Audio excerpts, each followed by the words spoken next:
Hi, everybody. I'm Skip Elsheimer, and welcome to the AV Geeks Lunchtime streaming show, where we watch old 16mm films and talk about them. And mostly they're from our archive, but as you can see, I'm not in my archive right now. I have my assistants slaving away there, but I am elsewhere. And what we're going to watch today are actually 35mm films. I'm working with a person right now who has access to a lot of National Archives films. And what we're going to watch today are a lot of newsreels from around, basically from the 40s, some of them during World War II and some of them just after World War II. There's some universal newsreels in there, but there's also this company called United Newsreels Incorporated. And that was a company that was kind of set up by several different newsreel companies to work with the Office of War Information regarding all the information about what was happening during the World War II as far as the battles, but also what was happening on the home front. And it was basically propaganda, but really some fascinating stuff here. So that's what we're going to watch today. I'm not going to interrupt. I'm going to let it flow for a while. So there's lots of cheery narration, lots of super patriotic music to make you feel good about what you're watching. And yeah, that's what a good newsreel does. So let's watch this and enjoy.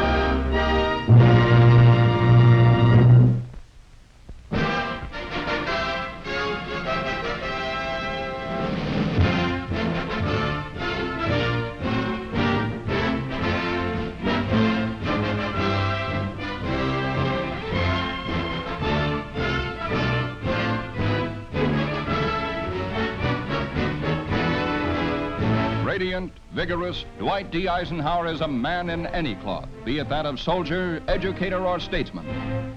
Born and reared in modest surroundings, his first memories could be those of 100 million other Americans. Many of us could feel at home in Ike's boyhood room, could show similar family tintypes, and duplicate this record of happy school days. While a world whose liberty he saved may be thankful he chose West Point to start his career, a career that flowered in victory over Rommel in the deserts of North Africa, the first major Allied triumph in World War II after a nightmare of defeats. Sharing the laurels of this moment with Britain's gallant Montgomery, General Eisenhower displayed the understanding that brought about his selection to lead the crusade in Europe. Ike becomes the architect of victory in Europe, the inspiring figure that conceived and executed D-Day, and the following campaign that swept the forces of Hitler to total defeat. The United Nations will gratefully remember Tedder, Montgomery, Spaatz, Bradley, DeLotte, Creer, and many others. But all these agree with me in the selection of the truly heroic figure of this war. He is G.I. Joe. Paris made him the man of the hour, and in London, the sorely tired populace acclaimed him. Churchill's trust was vindicated. His own people took him to heart, his radiant assurance, his pleasing modesty. New York simply can't do this to a Kansas farmer boy and keep its reputation for sophistication. Battle-weary GIs in Florida thought it natural when he came among them for a checkup that found him hale and hearty. And even as you and I, Ike shared with Mrs. Eisenhower the satisfaction of becoming grandparents, feeling nothing is greater than the simple fact a child is born. Eisenhower's for another generation to keep the Smiths, Jones, and Browns company. They are the children of his only son. A leader in civilian life as president at Columbia, Ike championed the cause of freedom. In today's struggle, no free man, no free institution can be neutral. All must be joined in a common profession, that of democratic citizenship. But the threat of communist aggressions again called on General Eisenhower's genius for getting things done. And in one short year as Supreme Commander of Shape, he did what no statesman before him could ever do. From Norway to Greece and Turkey, he made allies of old enemies, made the dream of a United States of Europe a realizable fact. We here at SHAPE, representatives of many nations, work day by day, constantly, with these intricate and difficult problems.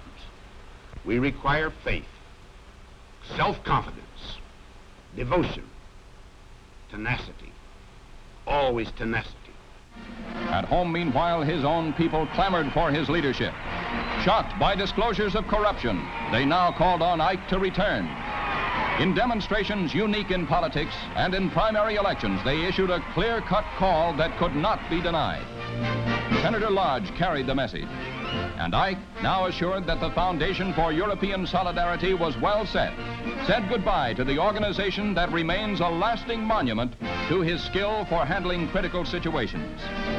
So, entering the presidential race, he again parts company with old comrades. Comrades in arms and my friends, the uniformed services of the United States are far too deeply embedded in my heart for me ever to say a final goodbye. I hope you will allow me to say, until we meet again. The boy who went forth to battle returns to Abilene, Kansas, and the scenes of his childhood, the most notable figure of his time. Ladies and gentlemen, I believe we can have peace with honor, reasonable security with national solvency. I believe in the future of the United States of America. The Republican National Convention at Chicago recognized the voice of the people and made Ike the leader of still another crusade. I take up this task, therefore, in a spirit of deep obligation, mindful of its burdens and of its decisive importance. I accept your summons. I will lead this crusade.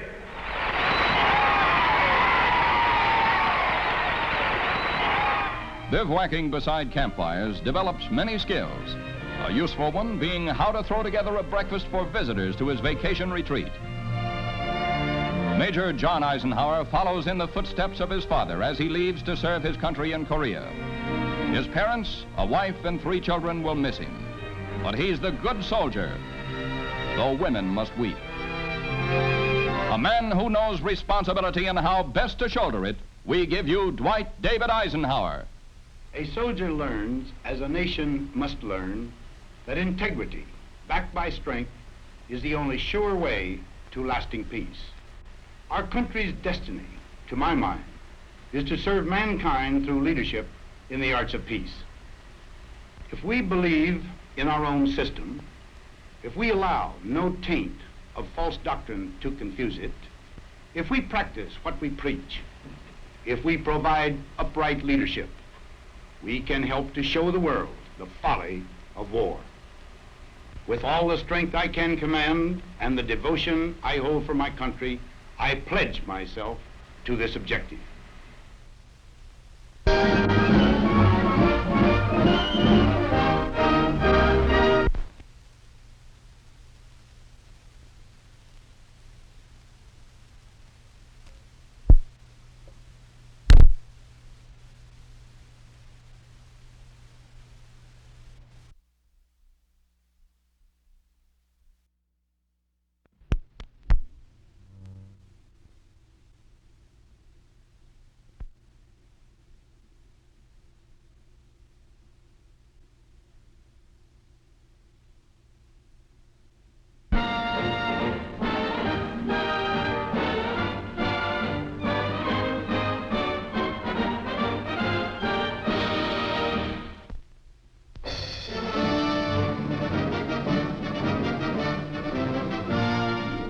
In the old State Department building in Washington, A precedent is set for the Eisenhower administration as the Washington Press Corps arrives to meet the president for the first of his weekly conferences.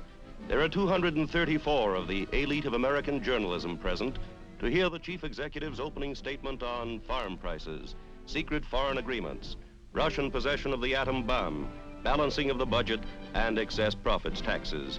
Out of the 34-minute conference, 11 minutes are devoted to a rapid-fire series of questions and answers, questions which the president answers frankly and without evasion. Next on the White House agenda is the arrival of Governor Adlai Stevenson, defeated Democratic candidate, for an informal discussion with the president of his forthcoming round-the-world tour. The president promises to aid Governor Stevenson in his trip to troubled spots of the world, and then invites his former rival to the bipartisan congressional luncheon held weekly at the White House. This is democracy in action.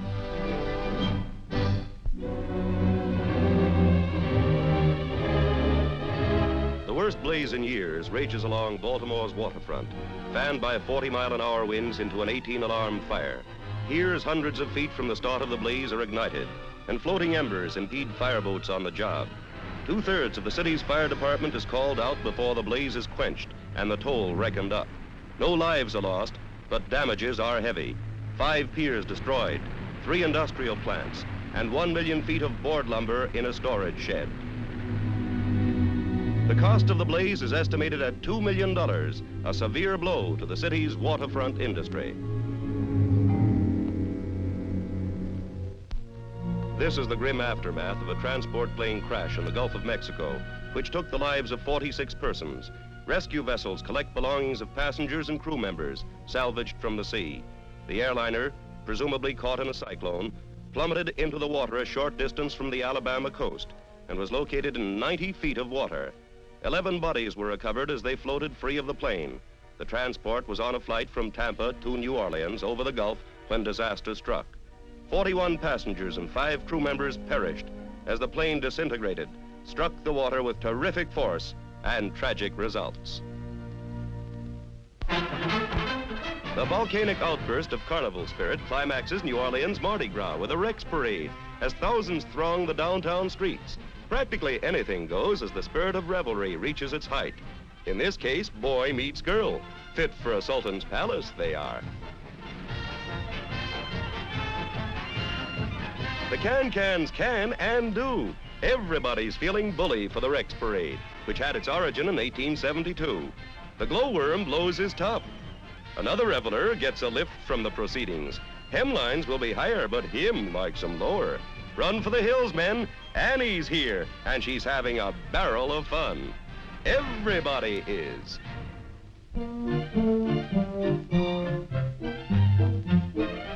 What the well-dressed young man, and I mean young man, will wear this coming summer is of such import as to warrant this small fry influx at Essex House in New York City. Our young man, from 12 on down, has finally come into his own fashion-wise. His female counterpart has recognized his sartorial importance to the extent of passing judgment on forthcoming fashions for an embryo best well-dressed.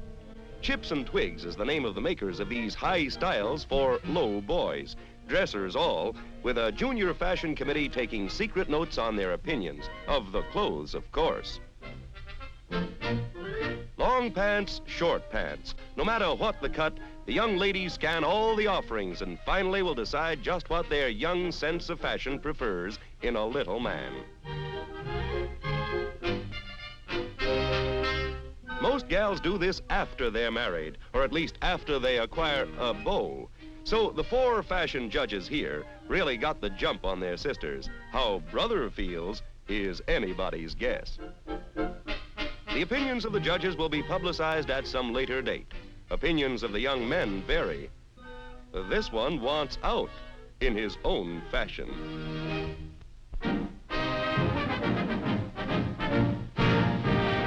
Randy Turpin, the British middleweight title holder and former world champ, continues his fight-a-month campaign. This month, it's in Leicester, England, against the South African Dougie Miller. 9th round, kapow! Gamely, the South African boy rises at the count of 8 to last the round. Round 10. Turpin out to wrap things up, and does.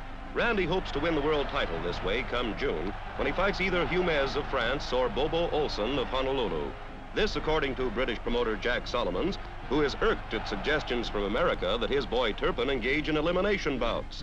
The man who once beat Sugar Ray Robinson, and who now disposes of Lesser Fry month after month, why, that man fights only for the title, says Solomons, who is not averse to telling us Americans where to head in. We can take it. Only question is, who fights who for the title? Who knows? Some fathers are big shots to their sons. Here's an Australian father who's more shot at than shot. But son Jim is a good shot, so the old boy isn't nervous.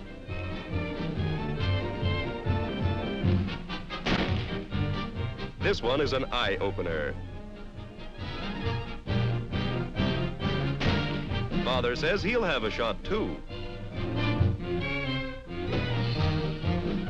Croquet with a bang. It's in the bag. What was in the bag? Water. Now, like our story, it's all over.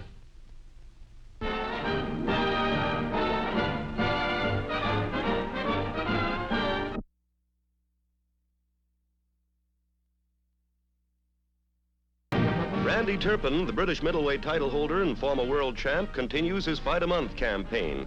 This month, it's in Leicester, England, against the South African Dougie Miller. 9th round, cap-pow! Gamely, the South African boy rises at the count of 8 to last the round. Round 10. Turpin out to wrap things up, and does. Randy hopes to win the world title this way come June, when he fights either Humez of France or Bobo Olson of Honolulu. This according to British promoter Jack Solomons, who is irked at suggestions from America that his boy Turpin engage in elimination bouts. The man who once beat Sugar Ray Robinson, and who now disposes of Lesser Fry month after month, why, that man fights only for the title, says Solomons, who is not averse to telling us Americans where to head in. We can take it. Only question is, who fights who for the title? Who knows?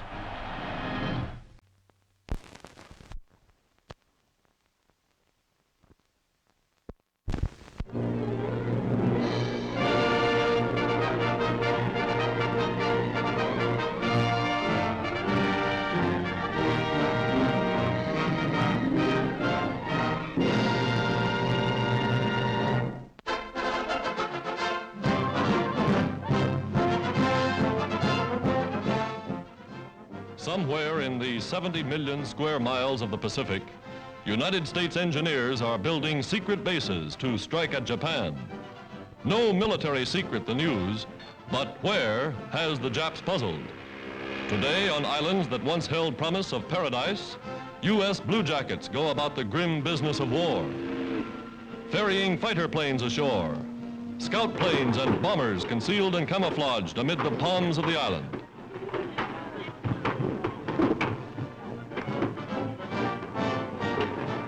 Moving in with plenty of aviation gasoline, oil, and supplies. All the necessary equipment for invasion or defense.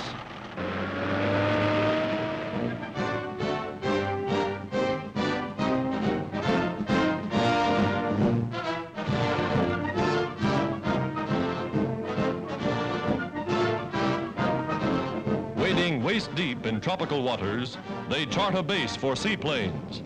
Ashore, giant tractors blaze clearings among the palms.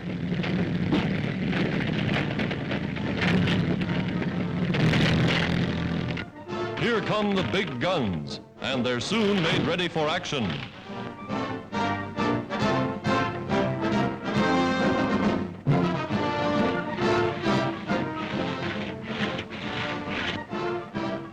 Patrolling the strongholds from which the United Nations plan their offensive against Japan.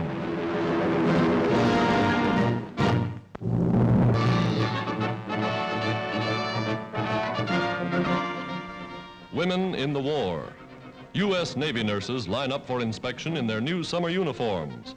Every day, new legions are being called to active duty afloat and ashore. Ready to follow the fleet to any battlefront, these traditional angels of mercy know but one code: service to humanity. Women, as always, the heroes of all wars. In Washington, the commander of the newly formed Women's Army Auxiliary Corps begins her duties. A housewife and mother, she will direct an army of 250,000 women. Women who will work behind the lines, relieving more men for combat duty in the field.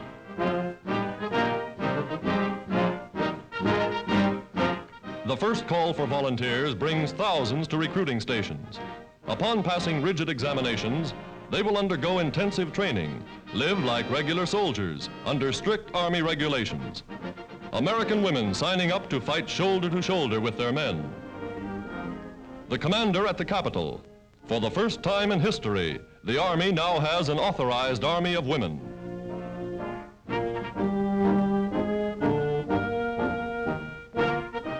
In mountain country, a woman's motorcycle corps takes to the field. Trained as dispatch riders, they carry messages and first aid equipment to lonely outposts. Women of America serving on the home front.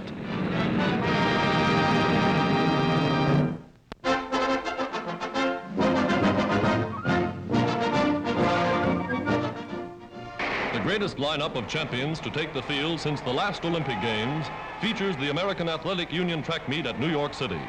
Finish of the 110-meter dash, and the winner is San Francisco's Harold Davis. In classic Greek style, America's champion heaving the 16-pound shot put nearly 60 feet. Here they go in the 110-meter high hurdles. Sports playing an important part in the physical training program for America's youth. Watch the youngster nearest the camera. A university student, he wins the title in 14 seconds.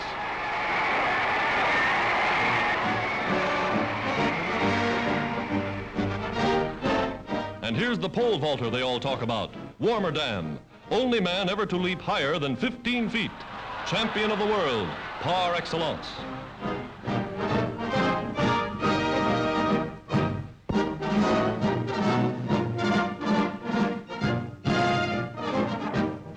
The U.S. Post Office inaugurates a fast new mail service for soldiers and sailors overseas. Letters written on special forms, 4 by 5 inches when folded, are stamped and posted like regular mail. Each letter, passed by the censor, is photographed on small rolls of 16-millimeter microfilm. A 100-foot roll of film can carry 1,500 individual letters. Quite a saving in cargo space when you realize that 150,000 letters that ordinarily fill 22 sacks will on microfilm take just 1 bag. On arrival, the letters are enlarged to readable size. Good news for servicemen overseas.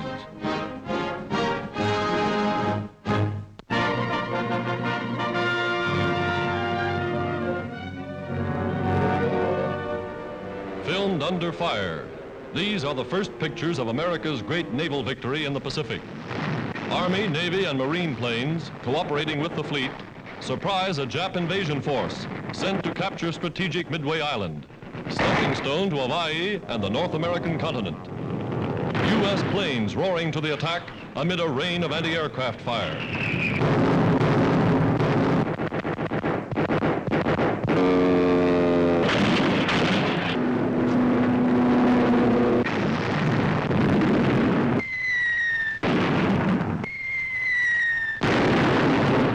Below, a blazing enemy cruiser fatally hit, maneuvering to get away. Dazed by the unexpected sea and air assault, the Japs seek desperately to escape.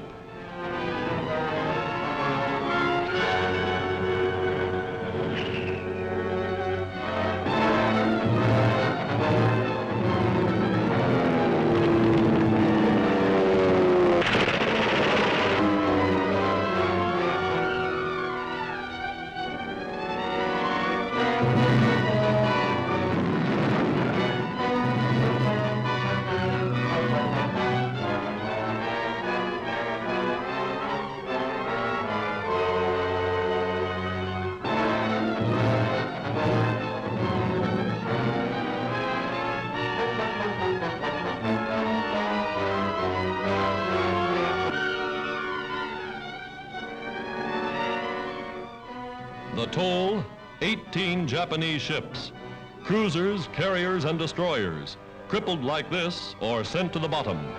A blow more than equal to the defeat Japan suffered in the Battle of the Coral Sea.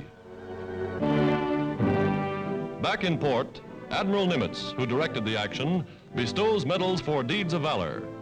They fought the strangest naval battle in history, a battle in which the ships were hundreds of miles apart.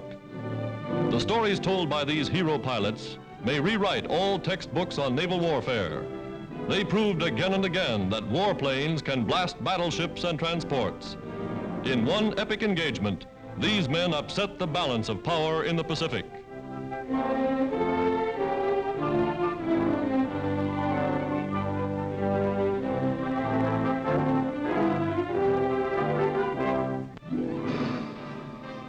The lesson is learned. Today, American plants speed production of more and more giant bombers. For bombers like these played a devastating role not only in winning the battles of Midway and the Coral Sea, but they're carrying their messages home to the Nazis.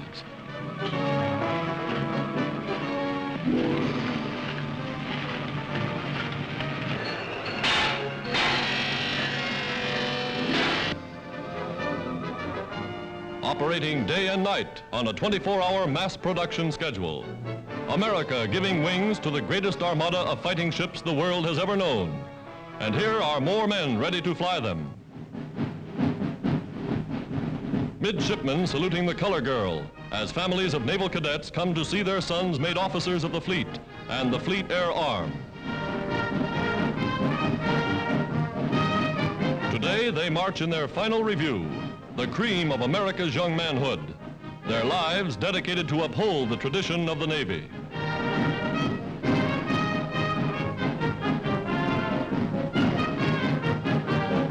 Inside the historic hall of the old academy, they received their wartime commissions a year early, for ships and planes are waiting.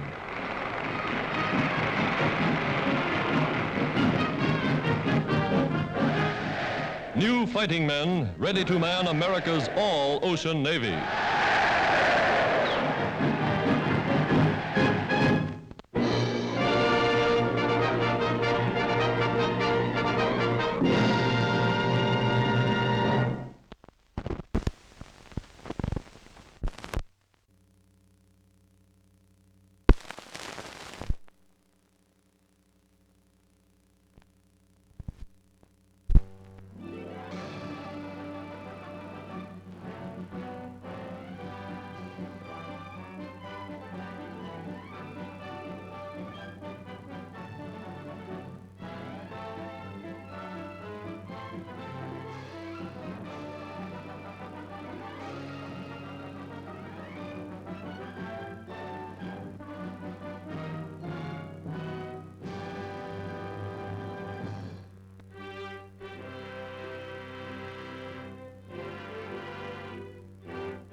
Henderson Airfield on Guadalcanal is the most hotly contested strip of land in the South Pacific.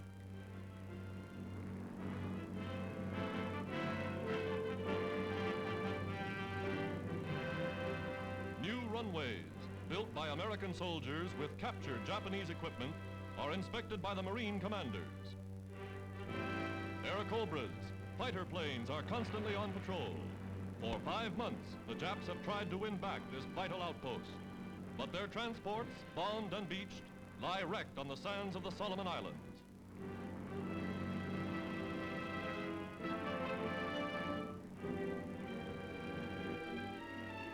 General Vandergrift and General Bogle push forward into the jungle, directing the campaign that has killed nearly 7,000 Japs on Guadalcanal alone. The Japs call Guadalcanal Death Island.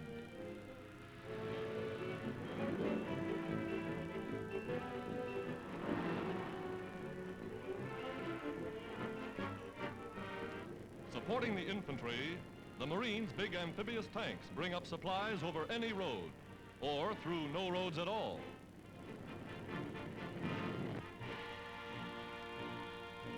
Offshore, an American freighter battles an oil fire just as she was preparing to land her cargo.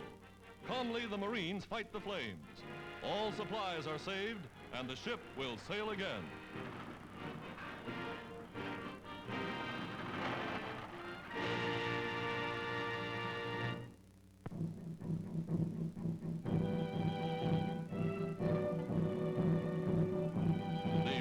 Americans, American Indians, show their true patriots when a troop train pauses here on its way through the far west.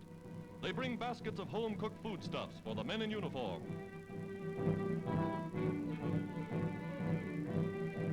They're proud of their honor roll. 700 Indian boys from one small county are serving with America's armed forces. In their workshops, Navajo women, famous for their handicraft, make gifts and games for Red Cross packages.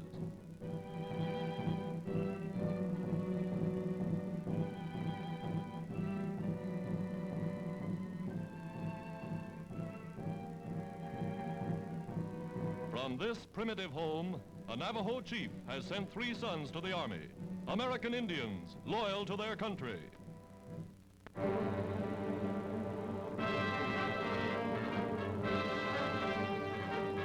The air transport of tomorrow becomes the reality of today. The Constellation, America's newest land-based cargo plane, is ready for her first flight.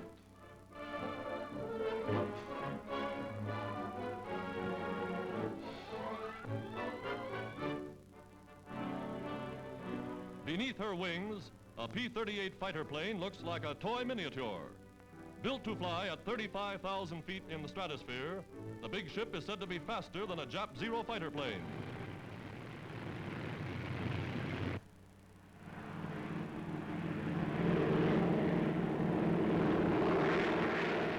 Four powerful engines lift the Sky Giant aloft. A plane that can cross the American continent or the Atlantic Ocean in 8 hours with a full load. Forerunner of a mighty fleet.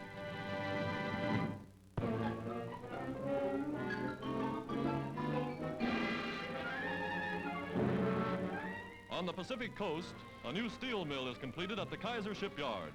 Mr. Kaiser is the man who builds 10,000-ton Liberty ships in 4 days. The giant blast furnace begins to operate for the first time. No longer will they have to transport materials all the way from the big eastern steel mills. Now they'll make steel plates for steel ships right on the spot.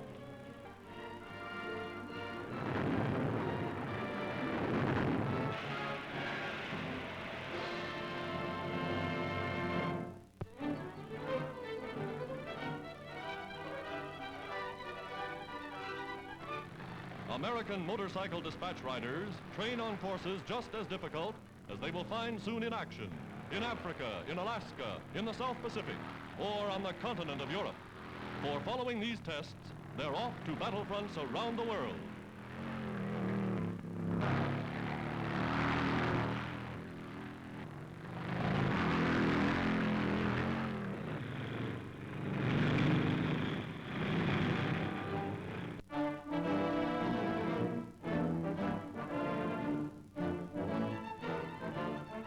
Signal flares off the coast of Africa.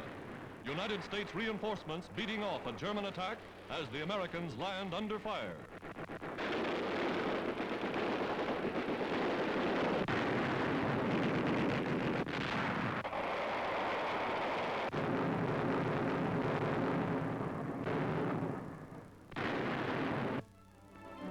On land, they take Nazi prisoners, many of them valuable flyers in Goering's Luftwaffe. Sent out of the country in transports, they go to prison camps. Their days of raiding over.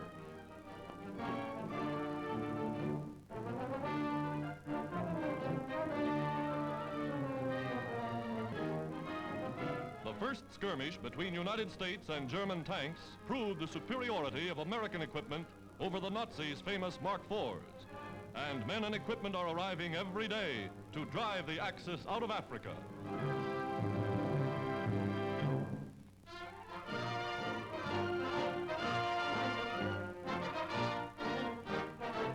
A treaty restoring to China full sovereignty over her own soil is signed by Chinese Ambassador Dr. Wei Daoming and the American Secretary of State Cordell Hull. The pact ends United States occupation of so-called treaty ports and marks the beginning of a new era in the Far East. In China, America is giving Chiang Kai-shek all aid possible. Giant transport planes speed Chinese troops to far-flung battlefronts. Troop movements that formerly took months, now men are hurled across mountains in a matter of hours. American planes and American equipment, helping China beat the Jap.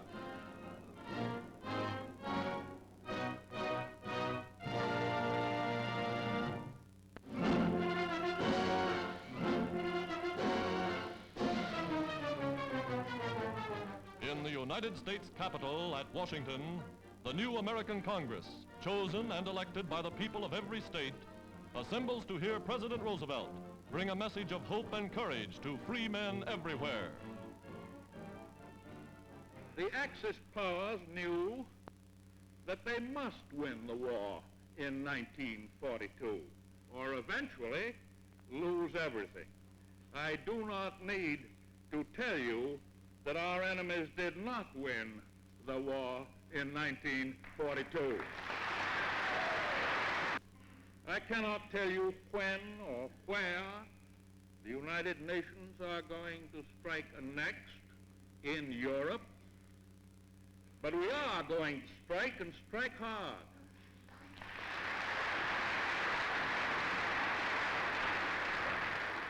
I cannot tell you whether we're going to hit them in Norway or through the Low Countries or in France or through Sardinia or Sicily or through the Balkans or through Poland or at several points simultaneously.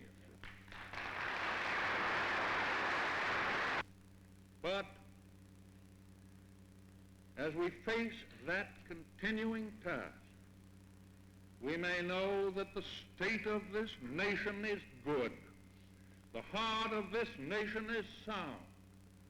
The spirit of this nation is strong. The faith of this nation is eternal.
At an Army Air Force base in Arizona, women mechanics learn to service the big bombers, receive expert instruction in every phase of aircraft maintenance.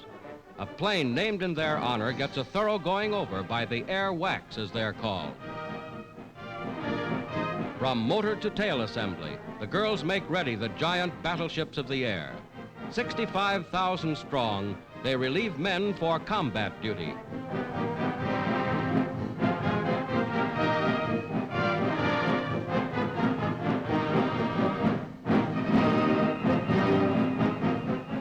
Today, the WWIIs are serving with the armed forces in every major theater of war. The first contingent to arrive in Australia gets a real welcome.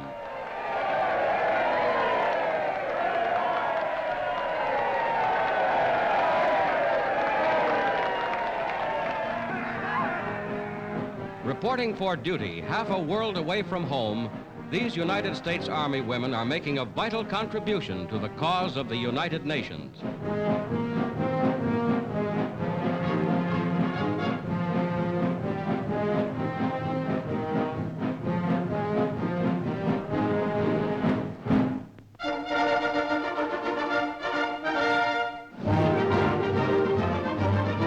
At a bomber plant in Seattle, workers write their names on a flying fortress, the 5,000th ship of its type turned out by this one plant since America entered the war. Many other plants are also building these ships. 5,000 since Pearl Harbor, a graphic indication of the vast bomber production of the United States. Already, this completely autographed ship is in action over Germany.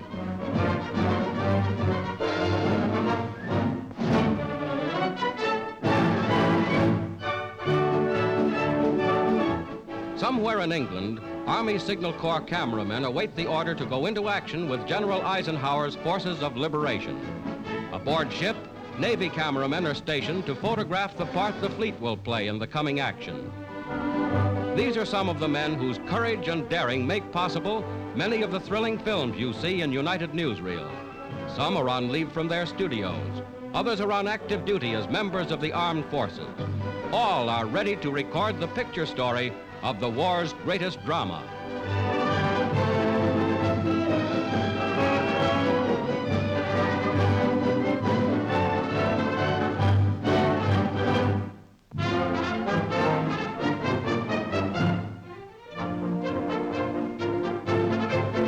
In Washington, D.C., 2 American air aces held a reunion with their families. Captain John Godfrey, shown here with mother and father, shot down 29 Nazi planes. Captain Don Gentili's score of 30 Nazi ships downed makes him the leading American ace of the European theater. Home for Captain Gentili is Piqua, Ohio. Population 20,000. Piqua is a typical small American city. A service flag hangs in the window for Don, and here is his welcome home. Sister Edith is so happy she can only hug her brother for joy.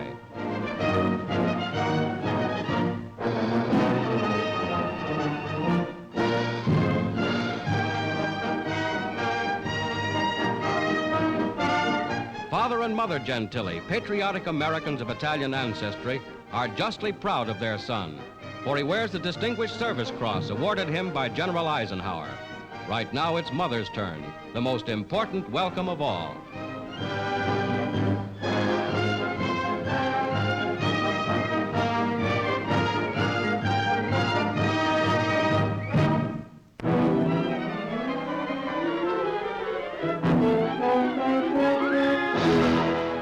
From the air, the shattered town of Cassino is little more than a name on a map after 6 months of savage battle for this key bastion on the road to Rome.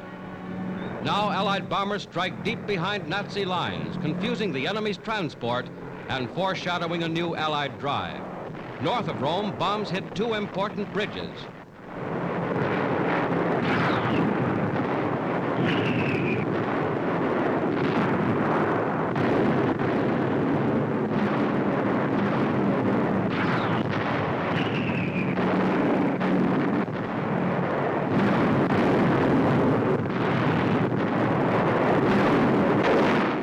The heaviest Allied barrage of the war precedes a dawn attack.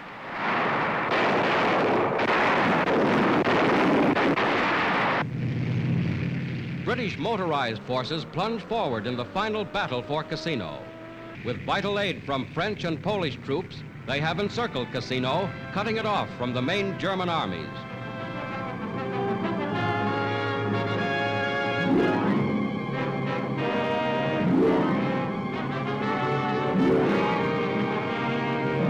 The whole Cassino sector is spotted with bomb and shell craters, testifying to the fury of the action in this embattled area.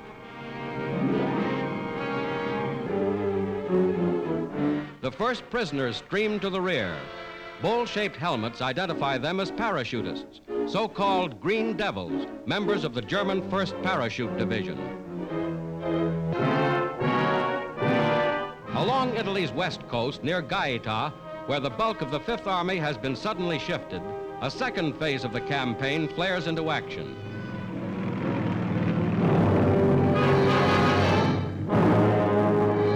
Driving through Minturno, Santa Maria Infante, and Terminoli, U.S. infantry moves toward a junction with forces 60 miles away at Anzio.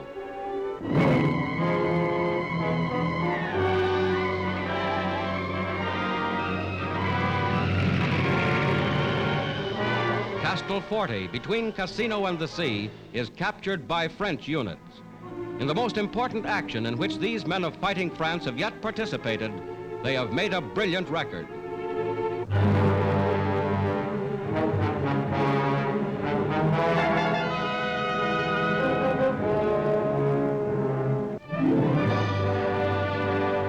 These are Italian refugees, freed from Nazi-held areas. In their faces is graphically written the grim effects of fascist rule and years of war. American and Allied troops do what they can to aid them.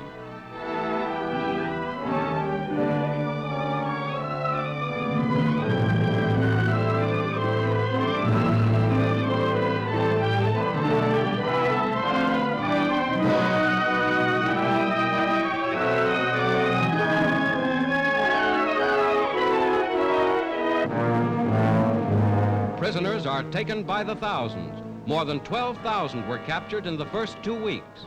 Numbed and shocked by the fury of the Allied attack, they show plainly the strain of battle. These Nazis bear unmistakably the mark of utter defeat.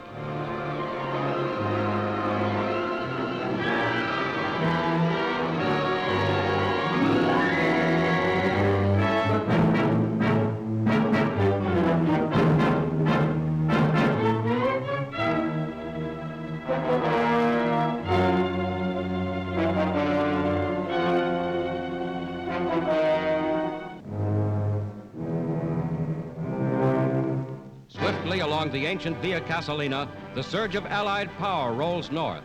Whether the Nazis retreat further or choose to stand and fight, the enemy has taken his worst defeat in the entire Italian campaign.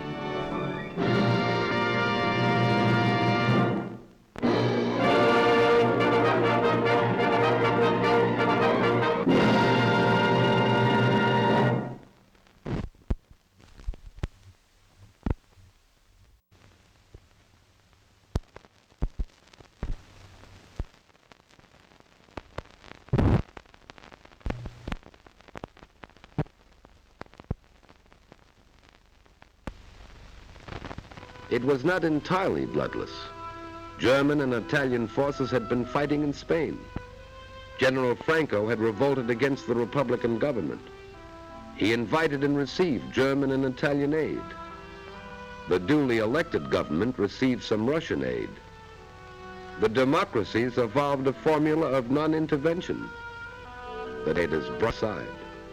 Here was opportunity for a dress rehearsal for full-scale war. An excellent chance to test new weapons and tactics.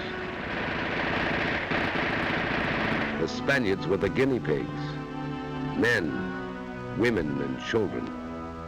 It was a long war, ended finally by hunger.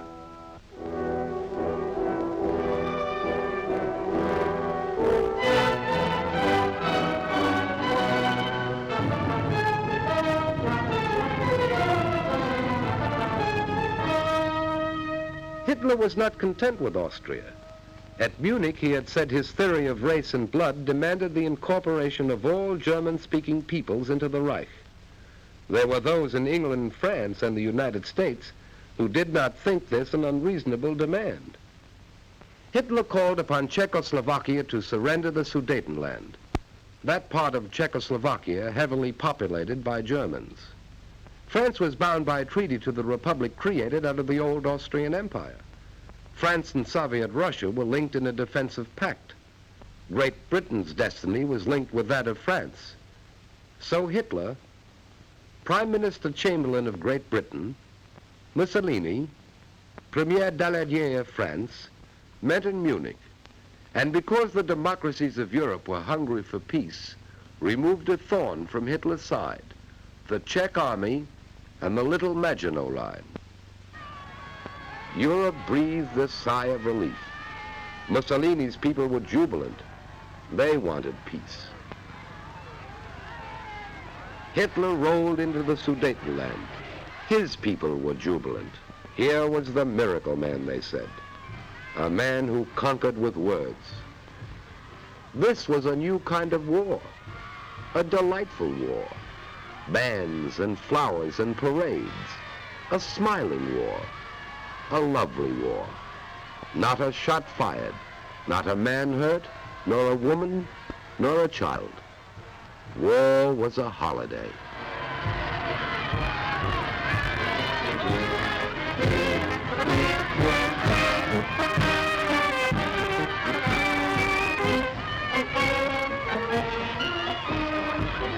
Hitler told his people he was content. He wanted no more territory. He guaranteed the integrity of the mutilated Czechoslovak Republic. Thereupon he paused to rest, and then marched into Prague. The Republic was destroyed. The democracies had lost a valuable ally. Italy's reward was Albania, again bloodless. Slight resistance. Now Europe realized the hunger of the aggressors could not be appeased. On April 14, 1939, President Roosevelt appealed to Hitler and Mussolini for a 10-year guarantee of peace, and Hitler mocked as he called the roll of his future victims. Litauen, Estland, Norwegen, Schweden, Dänemark, Niederlande, Belgien, Großbritannien, Irland, Frankreich, Portugal, Spanien, die Schweiz, Liechtenstein, Luxemburg, Polen, Ungarn, Rumänien, Jugoslawien. The Reichstag roared. Hitler had signed a treaty of friendship with Poland. He had given Poland a slice of Czech territory. And now it was Poland's turn to ascend the sacrificial altar. The democracies had pledged themselves to come to the aid of Poland. And then Hitler executed what seemed at the time a master political stroke.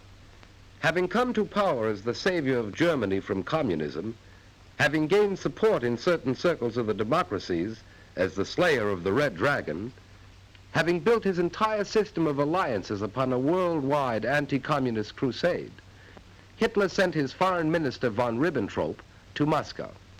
Maxim Litvinov's policy of collective security had been scrapped at Munich. Now Russia and Germany signed a treaty of friendship.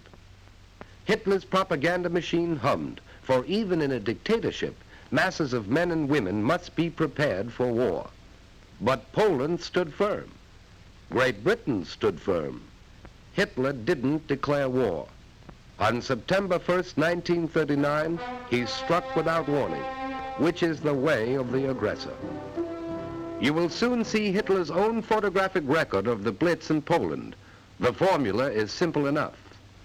First, choose your victim, an army still living in the past. Few planes, fewer tanks, outmoded guns and outmoded tactics.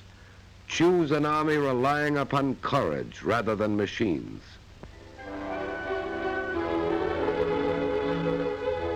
Then, mass your bombers. Load with your biggest bomb.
Strike without warning.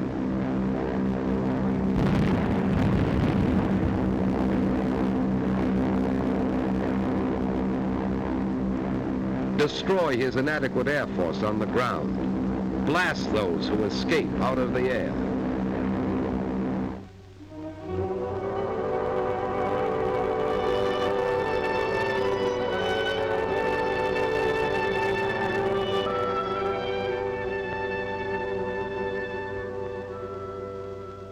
Strike again with your bombers, wave after wave, again and again.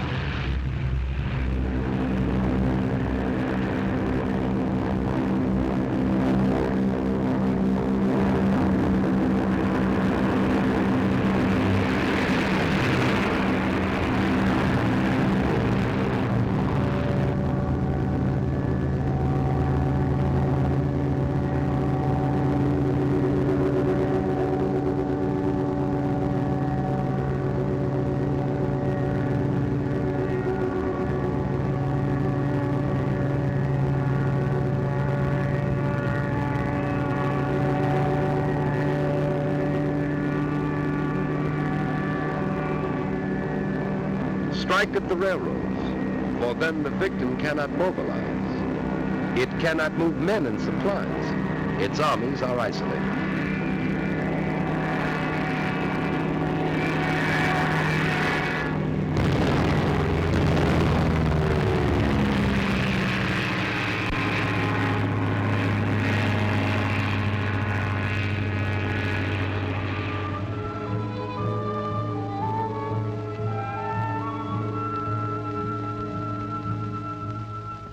Strike on the sea.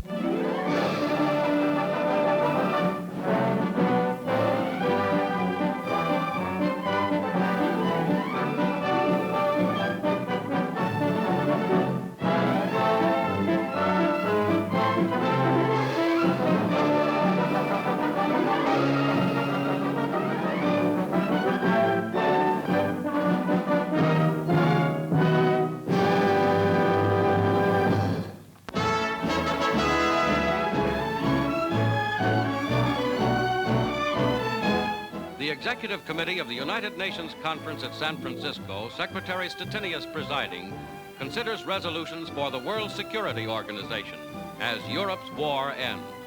Molotov of Russia, Prime Minister King of Canada, Evatt of Australia, and Anthony Eden of Great Britain join in the session. Victory in Europe re-emphasizes the task of building an effective world organization. Dedicated to that task, the United Nations chief delegates rise for a moment of meditation. North of San Francisco, at the huge Boeing aircraft plant in Seattle, Washington, American workers also stay on the job. Hearing the good news of Germany's surrender, these men and women completed an extra B-29 Super Fortress. They cheer the great bomber on its way to blast Japan, from now on the only target for United States military might.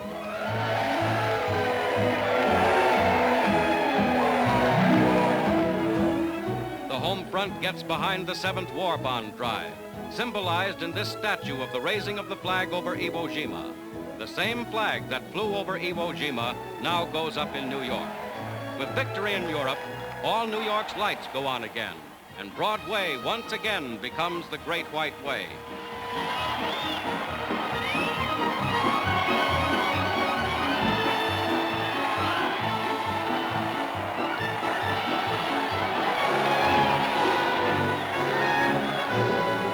For the first time since Pearl Harbor, the dome of the United States Capitol in Washington is illuminated, signaling the unconditional surrender of Germany. Lighted, too, is the Statue of Liberty, familiar to millions of immigrants, travelers, and returning servicemen. With liberty as a symbol, the war against Japanese aggression and brutality now goes forward with new vigor and undivided power.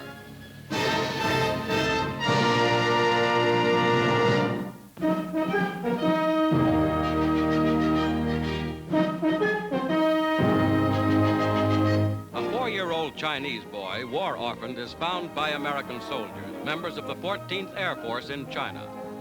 Lost from among the thousands who fled Japanese offensives, tired and hungry, he is still wary of strangers.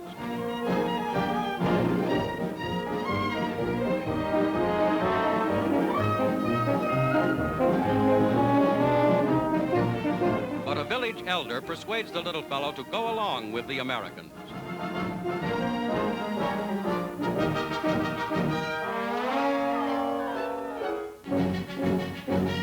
The soldiers adopt him with permission of their commanding officer. A captain can be stern, but here he's won over completely by the little boy.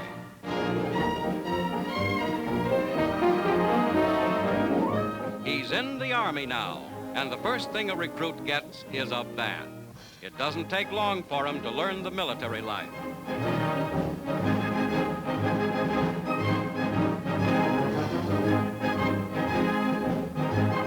As company mascot, he rates the title of Assistant First Sergeant. This unit of Flying Tiger fame gives him the name of Little Flying Tiger Joe. Mess call. He pitches in with a will. And in company review, little Flying Tiger Joe is a model soldier. Forward march. As the column moves up, little Joe brings up the rear, proud of his new life in the Army and proud of his American friends.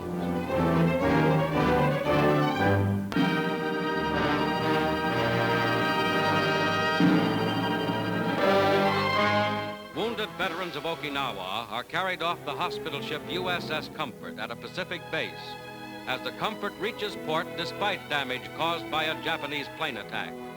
One side of the Mercy ship is smashed.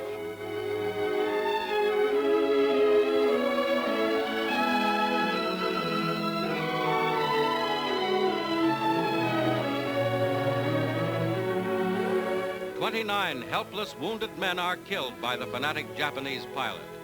The unarmed, plainly marked hospital ship was brilliantly lighted when attacked. Although wounded, the victims survived the fierce battle for Okinawa Island. Now they are buried in a common ceremony."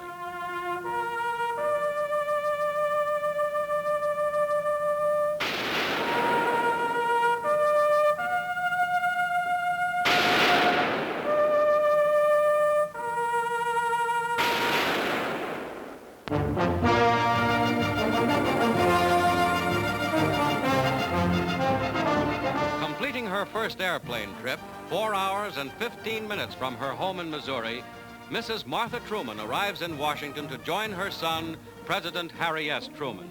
This is the first time she has seen him since he assumed the nation's highest office.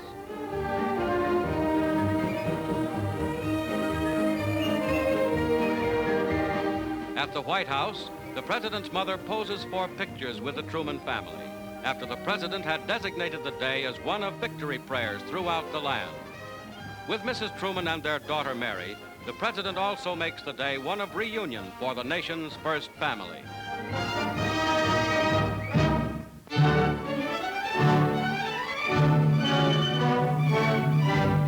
Near Hamburg, Germany, General Sir Bernard Montgomery receives German surrender offers from General Admiral Hans von Friedeberg affecting northern Germany and Denmark.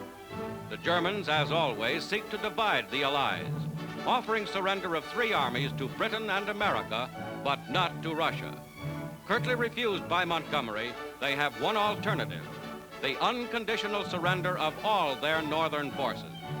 Among themselves, the Germans discuss the unyielding Allied terms before returning to their own lines. 25 hours later, they return. These historic pictures record their unconditional surrender of 1 million German troops.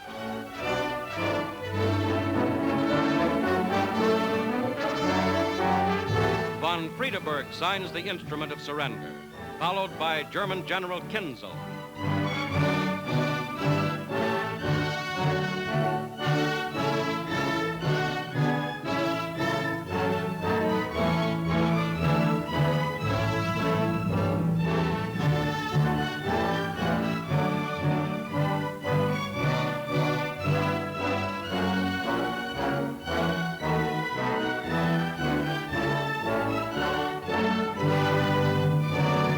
Montgomery signs. Fighting is now ended in northern Germany and Denmark. 2 days later, Colonel General Alfred Jodl, Nazi Chief of Staff, arrives at General Eisenhower's schoolhouse headquarters in Reims, France, to surrender all remaining German forces to the Allies.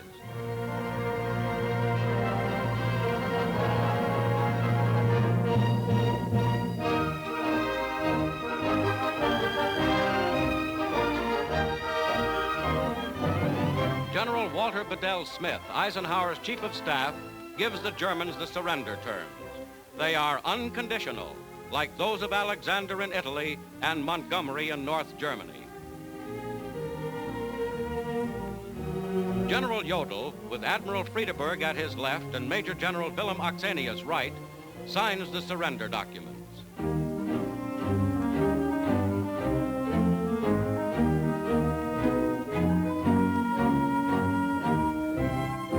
General Ivan Suslov-Parov represents the Red Army. The delegates of the four powers, Russia, Britain, France, and the United States, now signed. General Jodl represents Admiral Dönitz, who assumed control after the fall of Berlin. After conditional surrender offers, flatly rejected, the Germans had negotiated with General Smith for 33 hours. And now, in the early morning of the 7th of May, the war in Europe is over. General Jodl speaks Nazi Germany's last words. He delivers Germany's armies to the victorious Allies. The Allied delegates listen in silence. The war in Europe ends, as Roosevelt, Churchill, and Stalin had promised at Tehran and Yalta, in smashing defeat and unconditional surrender.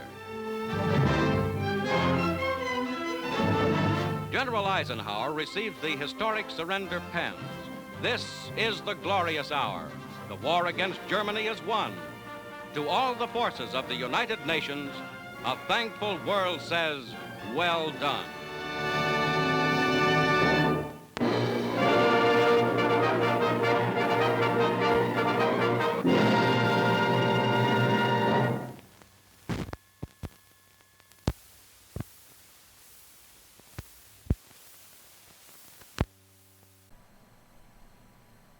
Yeah, that was great. I mean, the newsreel narrator tone, it's almost like I wish I had an app that would read all my emails like that guy, so I'd be enthusiastic about all the emails I was getting.